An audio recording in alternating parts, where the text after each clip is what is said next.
Ciao ragazzi! Vi è mai capitato di svegliarvi di soprassalto nel cuore della notte? In quel momento avete avuto la sensazione che qualcosa non andasse per il verso giusto. Non vi sarà mica capitato alle 3:33. In quel caso vi comunico che siete state vittime di quella che comunemente viene definita ora del tempo morto. Chi crede all'esistenza del soprannaturale avrà sentito dire che le 3 è un'ora speciale, un momento chiave per il verificarsi di fenomeni paranormali. La si conosce come l'ora del diavolo, ma quella del tempo morto è molto più precisa e carica di un inquietante significato. Qui di seguito te ne farò scoprire l'origine e ti spiegherò perché la si considera l'ora più temibile della notte. Ecco quindi 3:33, l'ora più temibile della notte. Come dicevo, l'idea che dalle 3 alle 4 di notte sia più facile che si verifichi un fenomeno paranormale è abbastanza in voga tra chi crede al soprannaturale. Esistono un'infinità di testimonianze di persone cadute vittime di fatti inspiegabili proprio durante quell'ora.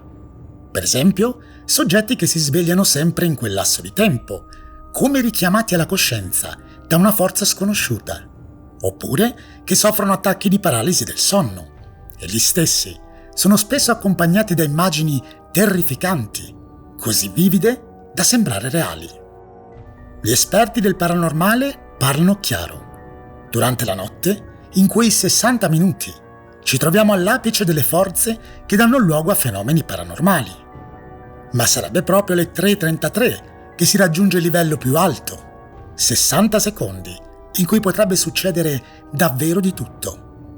Ma per quale motivo quest'ora assumerebbe tale significato? Cosa spingerebbe gli spiriti ad essere più attivi in quel particolare momento? L'origine di questa credenza non ha nulla a che fare con le testimonianze di cui vi parlavo prima, vale a dire che non si basa su prove concrete, ma affonda le radici nell'antichità. Quando si parla delle 3 di notte, come dell'ora del diavolo, si fa riferimento ad una teoria popolare cristiana che mette in relazione quest'ora a quella della nascita di Cristo. Gesù sarebbe nato alle 15, quindi l'ora opposta a quella della sua nascita corrisponderebbe proprio alle 3 di notte. Ma se parliamo delle 3:33, il simbolismo diventa ancora più inquietante. Si tratta infatti della metà di 666, il numero della bestia. Un'ora collegata maggiormente al diavolo e ad entità maligne. Il momento in cui il mondo dei vivi e quello delle tenebre entrerebbero in contatto e sarebbe più facile varcarne la soglia sia per i morti che per i vivi. Da quel che si dice, esisterebbero degli studi che proverebbero come la maggior parte dei decessi avvenga proprio dalle 3 di notte alle 5 del mattino, quando il corpo sarebbe più vulnerabile da un punto di vista immunologico, ma anche energetico. Scientificamente parlando, in quelle 2 ore la temperatura corporea è più bassa che in qualsiasi altro momento del giorno. Questo si deve al fatto che le nostre energie vengono utilizzate per altre funzioni, come la rigenerazione cellulare, solo per fare un esempio. Certo, bisognerebbe prima di tutto verificare l'esistenza di questi presunti studi, ma il fatto che il nostro corpo sia un po' più debole è provato scientificamente. Detto questo, l'idea che gli spiriti facciano la loro comparsa nel mondo dei vivi proprio tra le 3 e le 5 sarebbe da attribuire anche al fatto che rimangono in qualche modo connessi al momento della loro morte.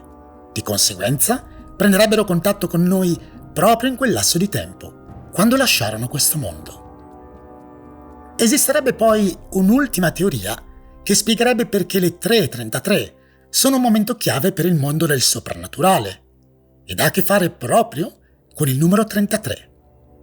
Nel corso della storia, questa cifra ha sempre rappresentato un enigma, soprattutto per gli occultisti e le società segrete come la massoneria.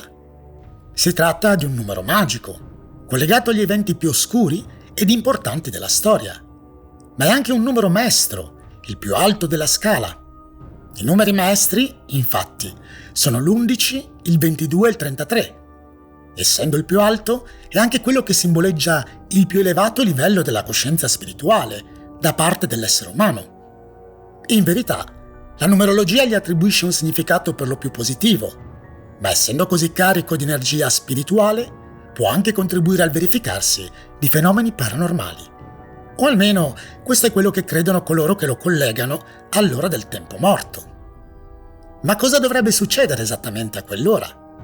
Beh, qui si potrebbero raccontare molte storie differenti, ma quelle riportate con più frequenza hanno proprio a che fare con attacchi di paralisi del sonno, accompagnati dall'apparizione di entità, o il verificarsi di fenomeni poltergeist e la cattura di psicofonie.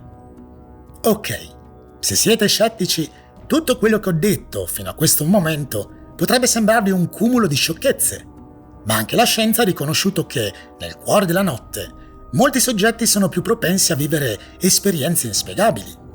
Tuttavia, ha fornito una spiegazione razionale a questo fatto. Come c'era da aspettarselo, per la scienza il fenomeno paranormale risiede unicamente nella mente di chi lo vive, a volte provocato da un problema psicologico o addirittura psichiatrico, altre volte per semplice suggestione. Chi è vittima di questi fenomeni durante le ore notturne è convinto che non si tratti solo di immaginazione, ma ciò sarebbe dovuto al fatto che durante la notte i nostri sensi si amplificano, siamo molto più coscienti dell'ambiente che ci circonda ed entriamo spontaneamente in uno stato d'allerta. E questo entrare in allerta è parte della nostra genetica. Fin dalla preistoria, l'essere umano è sempre stato cosciente del fatto che la notte è il momento più pericoloso. L'oscurità non ci permette di vedere e ci rende più vulnerabili, per esempio all'attacco da parte di un animale. Questo timore, associato alle ore notturne, è scritto nel nostro codice genetico. Ecco il motivo per cui moltissime persone hanno paura del buio. Questo spiegherebbe anche il perché, fin dall'antichità, si è sempre attribuito alla notte un significato negativo. Oltre all'ora del diavolo e quella del tempo morto, esiste l'ora delle streghe, mezzanotte, quando si credeva che le stesse uscissero allo scoperto per andare in cerca di vittime. In questo caso non si parla di spiriti, ma il concetto di pericolo è lo stesso. Certo, questa è una teoria scientifica che non può spiegare tutti i fenomeni che vengono riportati, ma la maggior parte degli stessi sì. Comunque, dei dubbi sull'ora del tempo morto ce l'hanno anche coloro che si occupano di paranormale a livello professionale. C'è un acceso dibattito su questo punto. In effetti, non esistono sufficienti prove per sostenere che la maggior parte dei fenomeni paranormali avvengano esattamente alle 3:33. E sebbene un gran numero di persone continuino a dire di essere preda di strani fenomeni proprio a quell'ora, ce ne sono moltissime altre che riportano esperienze paranormali in qualsiasi momento del giorno e della notte. Gli spiriti sarebbero sempre presenti tra noi, perché mai dovrebbero manifestarsi solo ad un'ora precisa del giorno. La mia opinione oggi ve la immaginerete se mi seguite da tempo. Il fenomeno paranormale in sé è qualcosa che mi ha sempre affascinato, anche se mi risulta difficile da credere. Ma che sia legato ad una particolare ora della notte mi sembra un po' assurdo. Ammetto che l'idea del tempo morto è intrigante, perfetta per un film horror, ma la vedo ben lontana dalla realtà. E voi cosa ne pensate? Le 3:33 sono davvero un'ora da temere o sono solo una credenza alimentata dalla suggestione? Fatemi sapere la vostra opinione in un commento. Prima di finire, voglio ringraziare e salutare Marinella che mi ha suggerito l'argomento di oggi e ricordarvi che potete farmi arrivare i vostri consigli per nuovi video al mio indirizzo email. Allo stesso tempo, colgo l'occasione per chiedere la vostra opinione in merito ad una nuova serie che avrei intenzione di inaugurare sul canale. Uno degli argomenti che mi ha sempre affascinato riguarda i casi più misteriosi di persone scomparse. Ne ho trattati diversi in questi anni, ma non avevo mai pensato di dedicarci un'intera serie. Cosa ne pensate? La seguireste? Nella sezione community del mio canale troverete il sondaggio per esprimere la vostra opinione in merito. Grazie a tutti quelli che mi faranno avere il loro parere. Se ti è piaciuto il video, iscriviti al canale, lascia like o condividilo con i tuoi amici. Un saluto e al prossimo video dell'inspiegabile.